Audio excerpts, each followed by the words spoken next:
Harvey made videos on the internet. He had recently started making videos of games other than Kerbal Space Program. And then one day, something very peculiar happened. Something that would forever change Stanley. Something he would never quite forget. He had been at his desk for nearly an hour when he realized that not one single order had arrived on the monitor for him to follow. No one had showed up to give him instructions, call a meeting, or even say hi. Never in all his years at the company had this happened, this complete isolation. Something was very clearly wrong. Shocked, frozen solid, Stanley found himself unable to move for the longest time. But as he came to his wits and regained his senses, he got up from his desk and stepped out of his office. Harvey heard the voice in his head. He saw the words on his screen.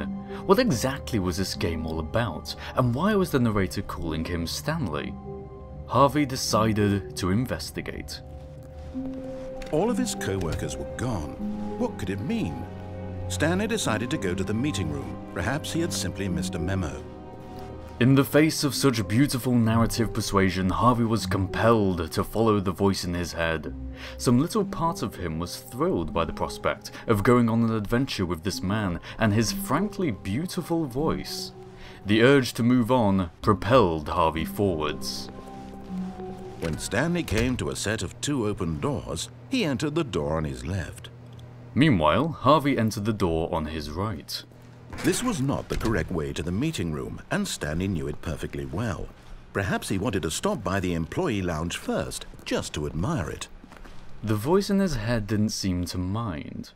The conscious decision made by Harvey to rebel against this narrated fate, which was clearly intended for someone else, seemed a little pointless now.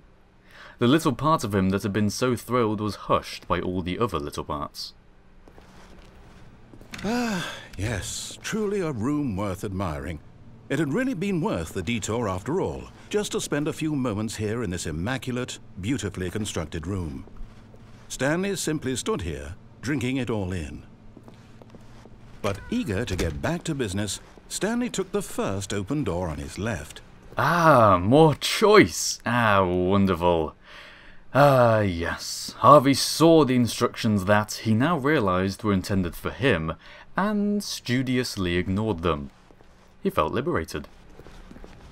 Stanley was so bad at following directions, it's incredible he wasn't fired years ago.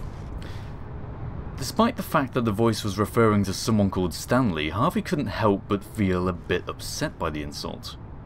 After all, the actions being criticized had been made by him, and by him alone. Look, Stanley, I think perhaps we've gotten off on the wrong foot here. I'm not your enemy, really, I'm not. I realize that investing your trust in someone else can be difficult, but the fact is that the story has been about nothing but you all this time. There's someone you've been neglecting, Stanley.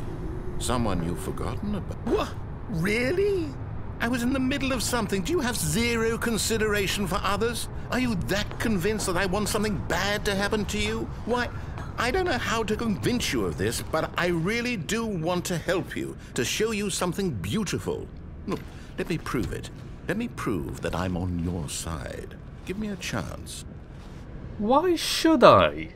You've given me no indication so far that the fate you have in store for Stanley, and clearly by extension me, is something pleasant. I want to know that you mean only the best for me, before I place my trust in you. Okay then, go on, here's your chance. Now listen carefully, this is important. Stanley walked through the red door. Harvey by this point was prepared to follow the narrator through the red door in order to have the opportunity to critique the validity of the evidence of pleasant intent that was sure to be placed before him. Harvey walked through the red door. Oh, thank God you are willing to listen to me. Do you see that I really have wanted you to be happy all this time? The problem is all these choices. The two of us always trying to get somewhere that isn't here. Running and running and running, just the way you're doing right now. Don't you see that it's killing us, Stanley? I want it to stop. We would both be so much happier if we just stopped. And I think I have a solution. Here, let me show you. The light lit up and the door opened. Staring into the blackness, Harvey mulled over the possibility of the narrator having deceived him into coming here. Who makes their evidence of pleasant intent such an utterly menacing void, anyway? Doubt grew in his mind. What does he want? What is he looking for? And who is Stanley?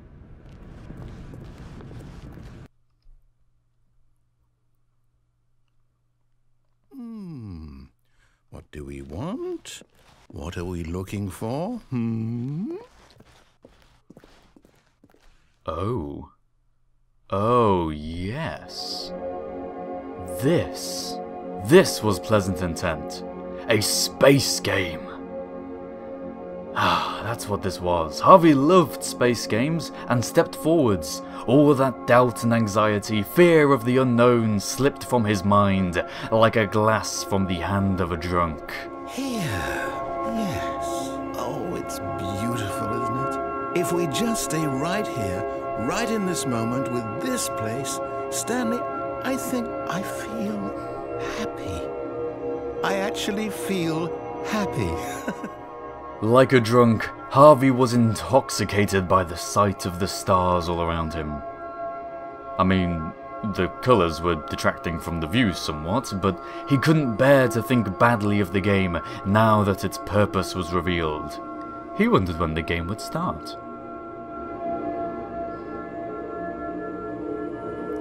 Probably any moment now. The doubt was back. This was it. Pretty, yeah, but no game? Rockets? Orbital mechanics? No? Huh.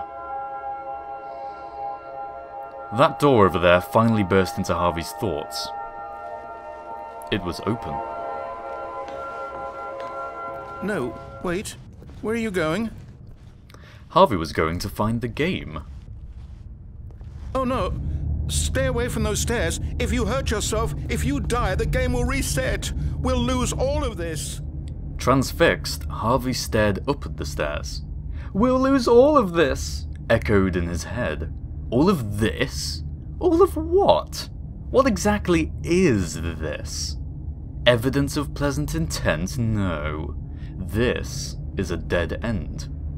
Why? Where's the game? Harvey set off up the stairs.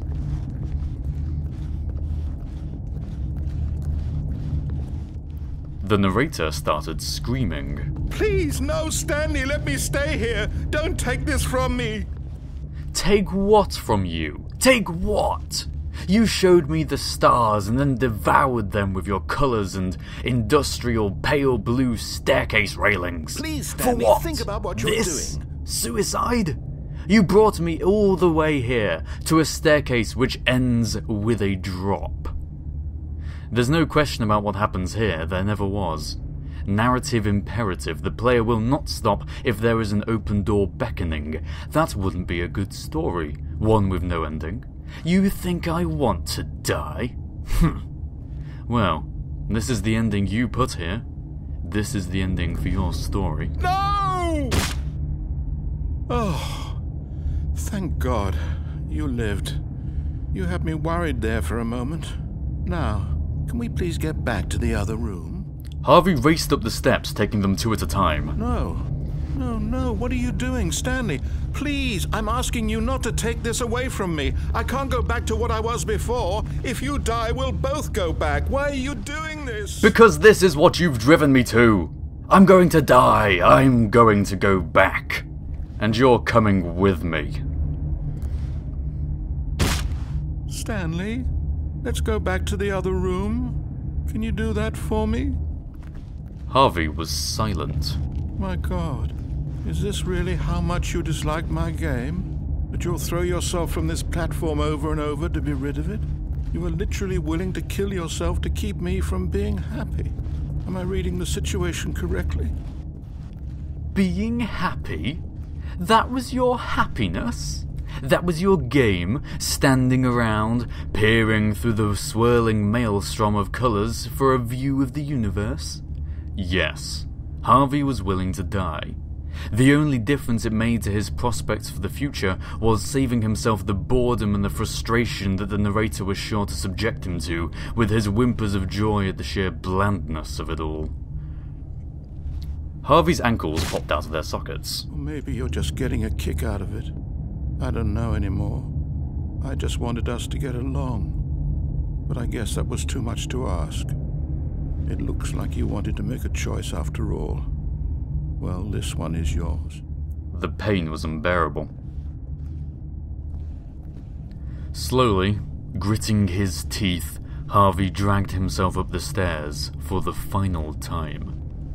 Screw this narrator and his game.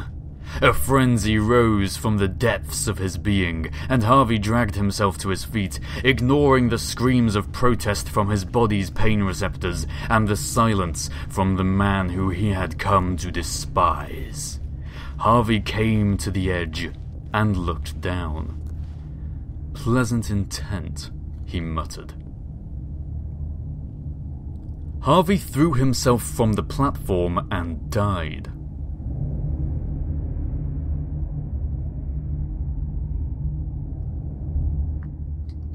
What? Oh, you're kidding me. You're going to back down now?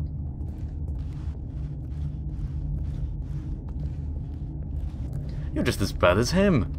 Can't you see the story has to end? The actions you make have to be made by you, and by you alone. How can anything you do have meaning otherwise, coward? Do you actually want to stay alive? Or are you just teasing me? Yes, that's it. That's what Harvey was doing. Right? You're teasing him, punishing him for what he's put you through. I wanted us to be happy here, Stanley. I really did.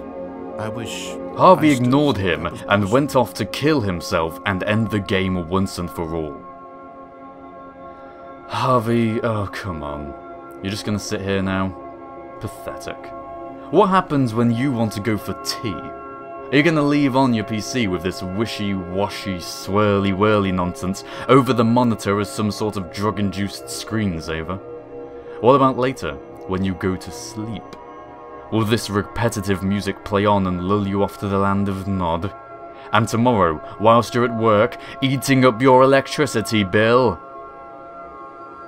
What happens when they cut the power to your computer, Harvey?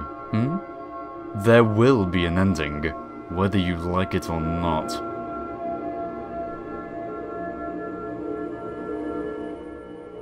It'll happen, you know. The game will crash or something eventually.